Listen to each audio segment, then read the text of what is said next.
Speedway Show is brought to you by Melbourne Malibu, unparalleled passion. See the full range of Malibu boats at melbournemalibu.com.au or call 0393564202. All-Star Access and Equipment Hire, Sales Service, Transport and Training. Demand the best. Call All-Star Access and Hire on 03 9397 3555. Highline Magazine, Australia's only free online speedway magazine. See highlinemagazine.com.au. Alright, this time we're taking in some modified productions today in action. Round number 6, Tri-Tech Lubricant Series at the awesome Heartland Raceway up on the border country in Chuka, Moama. Technically it's in Moama, so it makes it a New South Wales tracks, but pretty much we call it a Victorian racetrack. The modified production sedans heading out for their final now, and a couple of young guns in. Nick Cockerell in the 11, Brody Christie in the 32. And this is one of the best classes of sedan racing anywhere in the country. The modified production sedans, always close, always entertaining racing. As you can see right there, big field for the final here. And no one ever gets away from anyone else and opens up a huge gap. Oh, look at that, 4 wide. Doesn't quite happen, coming off turn number 2. So Nick Cockerell is out front. Brody there has fallen back a little. I think that's Wade McCarthy in the yellow machine on the inside. But here comes Kai Walters, been one of the best young runners in this class over the last couple of years after stepping up from junior sedans. He and his dad, Peter Walters, a long-time campaigner himself. They sometimes run 2 cars in this class, but a lot of the focus has been given to young Kai, and no reason why it shouldn't, because he is one of the best nationally.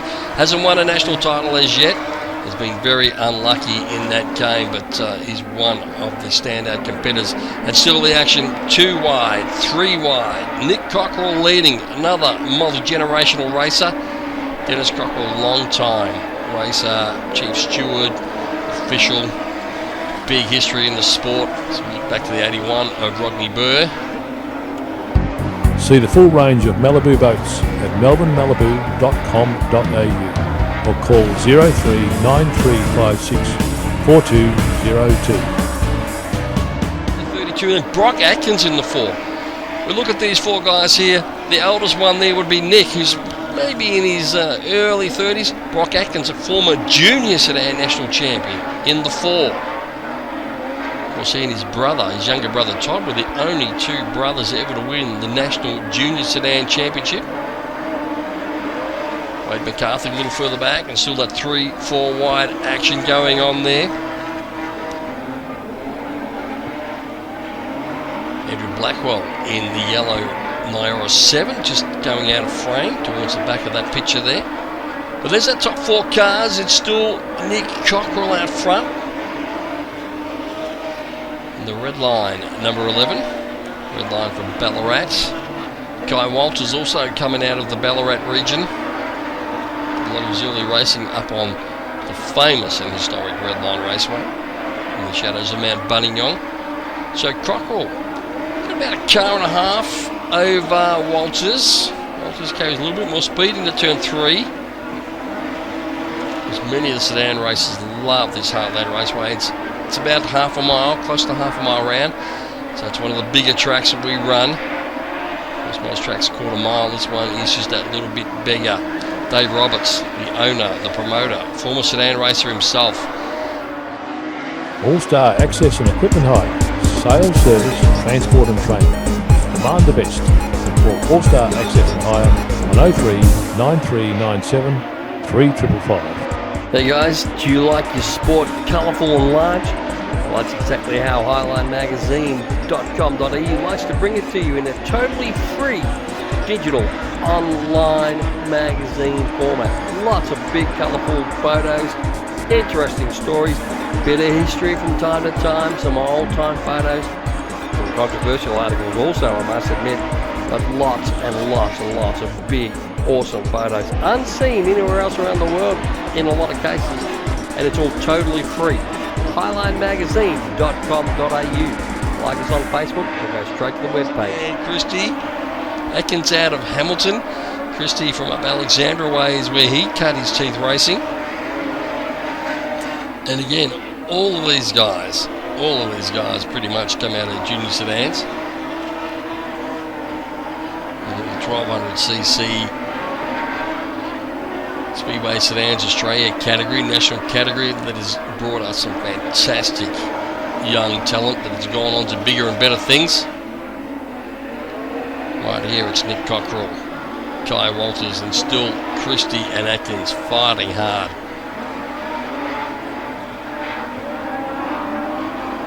Car's getting a little loose coming off turn 4. We can see it's gone a little bit black down the bottom, so they're running a much wider exit. Well, the lead guys are at least. And a wider entry into turn number 1 we just saw there. So Nick Cockrell doing an awesome job out front at the moment. But Kai Walters, we see every time into turn 3, carries some great speed. He's got some momentum up the inside on the black stuff, mind you. Side by side with Cockrell. Oh, he's just muscled Cockrell aside a little. Didn't actually push him, but Cockrell just lost a little bit of grip, drifted up track. Kai Walters now up the inside of one of the lap cars. And Cockrell on the bottom, still maintaining the pace, trying to come back at Kai Walters. So we've got the Ford out front, the Commodore in second place. And the battle has been broken off just marginally from 3rd and 4th in Brock Atkins and Brodie Christie. So they're just at the back of the frame there. So Kai Walters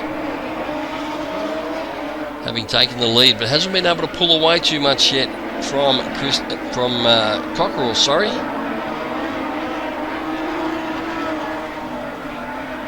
Still that battle. We look a little further back, we see them there still side by side. Brock Atkins, Brodie Christie. That battle has raged pretty much since the drop of the green.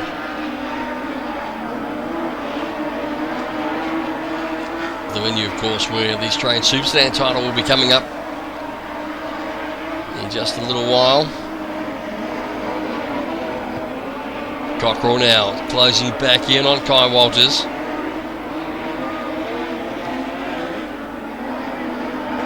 Cockrell, as I said, hasn't given up, and it's not the lap traffic either. He's just found a line that's working for him, closing in on the back of Walters. Now the pair of them are going to get up into some lap traffic there.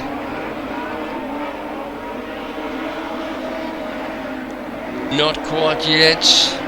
Cockrell preferring a higher line through 3 and 4. Walters goes to the bottom, splits a couple of cars. We've got a spinner there. Rodney Burr, I think that was in the 81 that's gone around. So that could have been exciting as the leaders were coming through. Thankfully no one else was caught up in that. That could have been very interesting for our race leaders.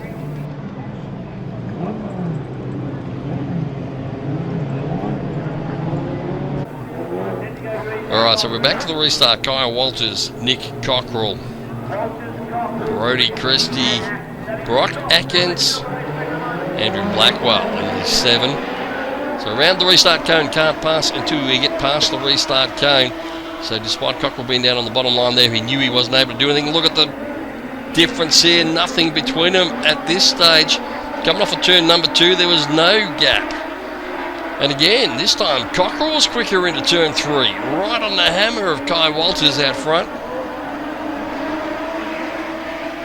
Ooh, a little bit up the inside. Could have turned the wheel to the right and might have unsettled the car of Kai Walters and enabled him to get past, but that's not how Nick Cockrell races. It's clean racing from Cockrell, or it's not at all. And again, coming off turn 4, nothing between our two race leaders, Walters, Cockrell. And even 3rd and 4th's been able to keep with them a little bit there. Brodie Christie in 3rd. Brock Atkins has just dropped back there for a moment. Ooh, Cockrell. I think we've gone yellow somewhere around the racetrack there by the look of that. Alright, so we'll restart again.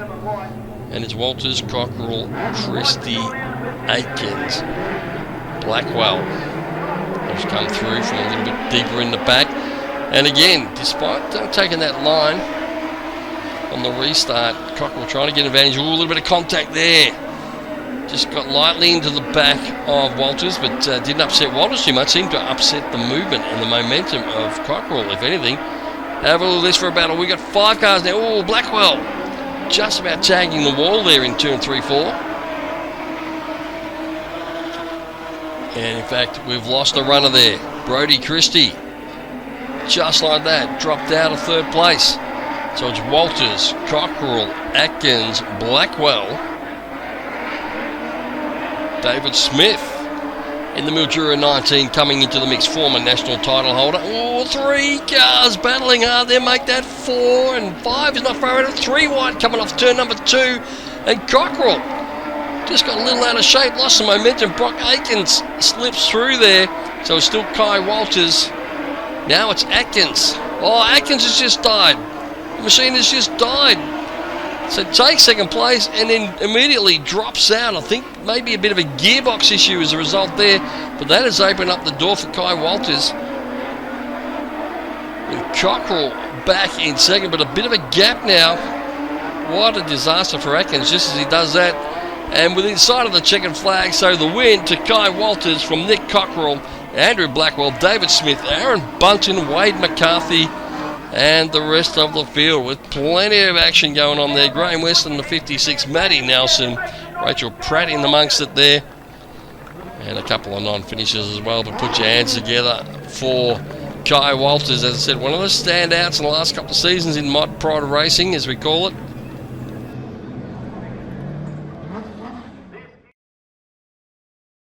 Alright, well this time we're giving you something a little bit different from the archives of Gary Shaw, our Kiwi friend, who does all this great work with the handicam, and here we see an incident from the Classic. It's Christy Ellis getting over the back of the luckless Eddie Lumbar, who was slowing down because it looks like Rhiannon Burley in front was trying to slow down and get off the racetrack. So Eddie's slowing up and Christy unsighted rolls over the top, takes him out, and talk about unlucky Eddie Lumbar. One of the happiest guys in the pits, but boy does he get caught up in some stuff. Sometimes his own doing, often not. And again we see him going upside down. Christy Ellis riding out a wild one as well. This video of course courtesy of Gary Shaw. He's a great fan of Speedway, great race chaser, does his all with his little handy cam. As you can see, standing outside in the crowd with everyone else. And seems to have a bit of a knack for it, doesn't he? Terry Kelly here. A bit of an oil fire going at the side of the 37, and then right in there comes Phil Seymour, owned number 29, gets caught up, tags fence. Now here we see Benny Atkinson and Jake Smith having a moment. Jordan Brazier bumped the wall on the outside, but was able to continue on, so a big moment for both of them. Here we go to the slow-mo replay. We see Jake Smith getting up the inside of Benny Atkinson. Just a little too close, a little too sideways. Around he goes, still hard on the gas, carrying the front wheels. And here comes Brazier thinking, where am I going to go here? He chooses to go around the outside. Nearly tagging the front of Smith. Just got a little bit loose. And watch this for a little bit of a bump on the wall. And lucky to be able to get away with that one. Often smacking the wall like that can tear the rear end out of the car and cause all sorts of dramas. They both continued on. And again, we're going to slow a car up the top. Eddie Lumbar and Domain Ramsey. And this was a big one. This actually, that landing right there, that hurt Domain Ramsey. Took him out of action for quite some time. But again, Eddie Lumbar, unlucky. I think it might have been Daniel Newnham slowing down out of the way, well out of the way. Eddie Lumbar trying to stop. Runs over the rear of him. And here comes Domain Ramsey steaming through, thinking he's got to make some spots. He catches the front of Lumbar. And both he and Lumbar upside down, and here we go. We see Domain Ramsey again, another one of those unlucky guys. Seems to get caught up in some stuff. Great fan, great supporter of the sport.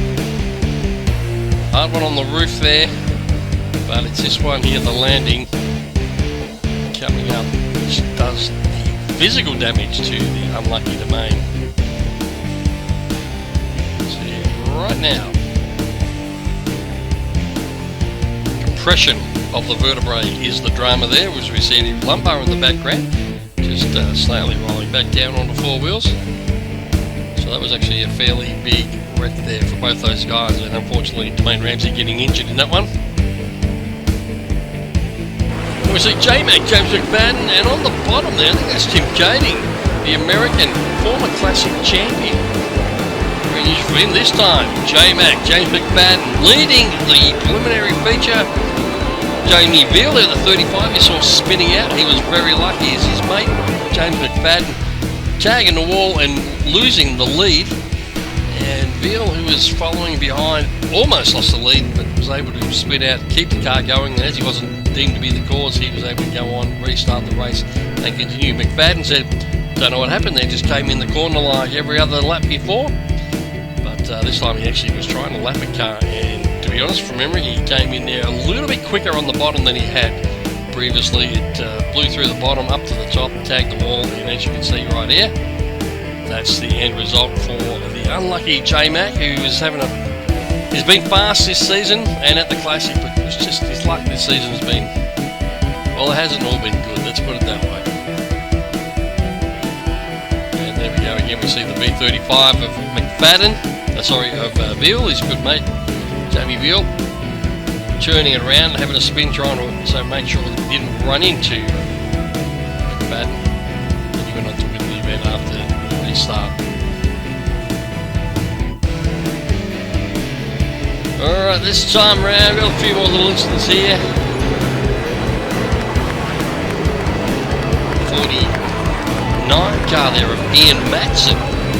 Soft wreck. And Matson's again involved in this one, as we see Rush Hickman on the outside, the youngster from Bendigo. That was a big wreck, getting collected also by David Aldersley while still riding out the wreck. Have a look at the slow-mo. We see them coming down the back straight of Warrnambool side by side. Matson has left him a little bit of room. Rusty, the young guy, turns down, picks up the right front wheel, so he's got a little bit of a lack of steering there. The car is carrying the front. Now it's just been crowded a little bit on that high line. There we go. A little bit of contact. Left front on right rear, which of course kicks it up, kicks it over. From that point on, Rusty was just a passenger. As he tags the turn 3 wall. Matson escapes. He ran wide himself, so if they'd still side by side, there would have been no room anyway. As the Hickman's Travel Towers tree maintenance machine up and over. You see coming around just a little to the left of the frame there. We see David Aldersley front wheel has been torn off Rusty's car. Aldersley nowhere to go, and no one wants to hit another car when they're flipping through the air. There we go, the contact from Aldersley, who could do nothing about that to avoid Hickman. Thankfully both those guys were okay. Bit of work for the team, especially for the Hickman crew. Jared Hickman and Froggy, all the boys there. A lot of work, but they did get that car back out again. After a lot of work.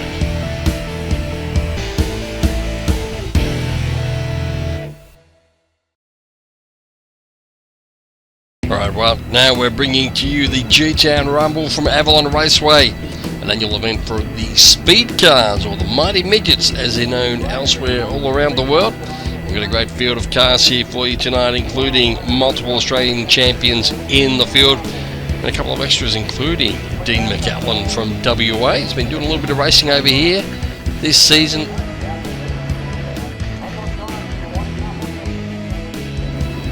As we've done our 4 wide salute to the crowd, and we've got Travis Mills, Dean McAllen on the front row, Mitch Whiting, Glenn Shaw on the second row, Adam Wallace and Andy Pearce out of the third row, and away we go with the drop of the green, straight into it. Nice start by McAllen, slots into second place. Oh, look at that, Andy Pearce upside down, all on his own. Alright, we're back to the action, a complete restart, and again, former compact Australian speed car champion Travis Mills, and probably the winningest speed car racer in Victoria out of the last 5 to 10 years, will lead him back around. Adam Wallace trying to make a little bit of an early jump there up the inside, but couldn't get away with that. So it's Mills straight to the front. McAllen back there in second place. Mitch Whiting in for third. Another young, exciting prospect out of Victoria. Didn't race it all much season, but back into it again this season. And, of course, scored a win in his rookie season about 2 years ago. Now looking very good in the Midwest Imports Victory Lane race gear. V17, Adam Wallace back there at a 21, trying to make something happen. Meanwhile, out front for Sacrifice Scooters and Dutton Garage, it's Travis Mills. Track we can see there just a little bit rough. McAllen a much wider line, and look at that moisture coming off the right rear tyre. The track is in fantastic condition, even though we're into our final event, and still plenty of moisture. That is actually steam coming off those right rear tyres. It's not smoke, it's steam, a bit of moisture. So Wallace closing in on the back of Whiting there in the 17. Adam Wallace, a former three-time Australian AMCA Nationals champion. As we see Joe Lostich in the 22, a six-crown winner in its inaugural season. Looking there right at Nick Parker in the 39 and Ash Booker behind him in the 50. They're both chasing Glenn Shaw in the New South Wales registered 98. Brett Island a little bit further back. Oh, a bit of bump and barge from Luke Storer, former wingless sprint car standout. Now having a little bit of a crack in Tim Fisher's V9, and Caleb Mills in the V8 powered V13 at the back of the field there. Son of Travis Mills, third generation racer. Of course, John Mills, multiple Victorian champion, and his son Travis Mills, who now comes into the picture, second generation, and one of Travis's young sons, Caleb, having his debut this season in the V8 powered number 13. So it's going to be an interesting moment there as he laps the young kid, and that's great for bragging rights at home, isn't it? Yeah, the old man's still got it all over your son. But to be fair, Travis Mills has been racing a long time, and Caleb Mills in his first rookie season. Not doing too bad a job though. But look at this battle for second place, Whiting and Wallace. Ooh, hang on a moment there for Wallace. Lucky to get away with that as he and Whiting split Caleb Mills. Caleb did nothing wrong there.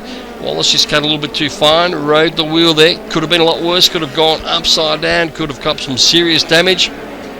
But luckily for Wallace, able to continue on as we see Lostich now too, trying to make something happen. Here we go down to turn 3-4, and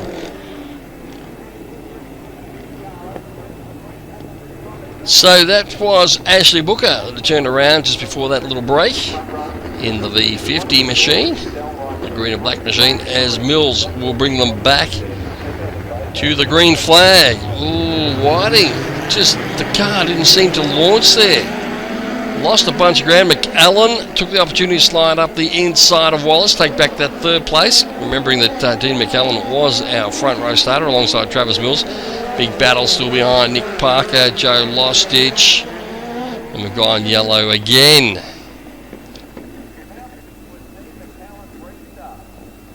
That might have been young Luke Storer, stopped up against the fence. A little bit of a drama in the Tim Fisher machine, the V9. As Mills brings them back to the green. Whiting still there in second place. Oh, and still the battle between McAllen and Wallace. It's a tough battle. Lots of pushing and shoving going on there by the look of it. Joe Lostich just sitting back a little in third. Sorry, in third in that battle, at fifth on the racetrack. But look at the gap that Travis Mills has opened up out front from Mitch Whiting. He's got a handy little gap back to the battling pair of McAllen and Wallace. Of course, no one knows what sort of gap they've got. These cars do not run rear view mirrors. It's one of the bright lights of Avalon Raceway. And still Whiting doing a great job. And still we see that steam coming off those right rear Hoosiers, McCreary's, American races, whatever they may be running. That means plenty of moisture in the racetrack. We can see the speed is there. The cars are spread out around the racetrack. We look up track, coming out of turn number 2, Travis Mills. So track a little bit bumpy in places. Cars are picking up, they're bouncing around a little. McAllen and Wallace still battling hard. Dean McAllen highly rated. Oh, Wallace was right on him, then he had the run, but nowhere to go. So as I said, McAllen, a West Australian competitor, doing a little bit of racing over here on the East Coast now as we zoom in on Joe Lostich in the 22. Of course, part of the Marco dynasty. happened many, many years ago, back in the days of the old SDAV Hot Rods. Well, the SDAV Hot Rod's still around, but Stan Marco Sr., one of the front runners back in the day, as we look to Travis Mills. Another let down for Travis. Coming out of Echuca, up there on the Murray River on the New South Wales-Victoria border, Echuca Moama. Regular little haul down, white flag, 1 lap to go for Millsy. Would appear to have this one in the bag. Still hard on the gas. The young veteran, if you like. On his way to yet another Avalon victory, takes a checkered flag. Mitch Whiting in there for second place. Adam Wallace has grabbed third. Dean McCallum will finish fourth, and Lostich will round out our top 5 with Nick Parker, Glenn Shaw, and Bretty Island out of South Australia completing our runners.